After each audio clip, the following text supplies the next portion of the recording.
মায়ের মুখে অর্জিত ভাষা বাংলা, আর তার জন্য যেসব শহীদরা প্রাণ দিয়েছেন তাদের স্মরণে অমর একুশে আর কিছু সময় বাদেই যা উদযাপিত হবে নিউ ইয়র্ক সহ গোটা যুক্তরাষ্ট্রে। 52 ভাষা শহীদদের প্রতি গভীর শ্রদ্ধা জানাতে দিনটি ঘিরে নিউ ইয়র্ক সহ উত্তর আমেরিকায় বিভিন্ন সংগঠনের উদ্যোগে নানা কর্মসূচি গ্রহণ করা হয়েছে। এসব কর্মসূচির মধ্যে রয়েছে একুশের প্রথম প্রহরে শহীদ মিনারে পুষ্পস্তবক অর্পণ, আলোচনা, সাংস্কৃতিক অনুষ্ঠান, স্মরণিকা প্রকাশ প্রভৃতি। নিউ ইয়র্ক সহ বিভিন্ন স্থানে অস্থায়ী শহীদ মিনার নির্মাণ করে সেখানে পুষ্পস্তবক অর্পণ করে ভাষা শহীদদের প্রতি শ্রদ্ধা জানানো হবে। এছাড়াও যুক্তরাষ্ট্রের ক্যালিফোর্নিয়ার লস অ্যাঞ্জেলেস, নিউ জার্সির পেটারসন এবং কানাডার টরন্টো সহ উত্তর আমেরিকার বিভিন্ন স্টেটে নির্মিত স্থায়ী শহীদ মিনারও পুষ্পস্তবক অর্পণ করে ভাষা শহীদদের প্রতি শ্রদ্ধা জানানো হবে।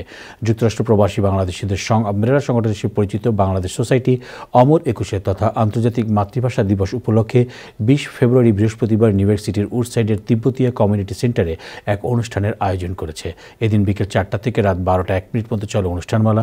সোসাইটির একুশের অনুষ্ঠান মধ্যে ছিল শিশু কিশোরদের চিত্রাঙ্কন প্রতিযোগিতা, আলোচনা, সাংস্কৃতিক অনুষ্ঠান এবং অস্থায়ী শহীদ মিনার একুশের প্রথম প্রহরের ভাষা শহীদদের প্রতি শ্রদ্ধা নিবেদন। অমর একুশে তথা আন্তর্জাতিক মাতৃভাষা দিবস উপলক্ষে বাংলাদেশের উত্তরবঙ্গের 16টি জেলার সমন্বয়ে গঠিত নর্থ বেঙ্গল ফাউন্ডেশন 20 ফেব্রুয়ারি বৃহস্পতিবার নিউ ইয়র্ক সিটির জ্যামাইকার ইকরা পার্টি হলে একুশের অনুষ্ঠান আয়োজন করে। সন্ধ্যা 7টা থেকে রাত 12টা 1 মিনিট পর্যন্ত চলে অনুষ্ঠানমালা।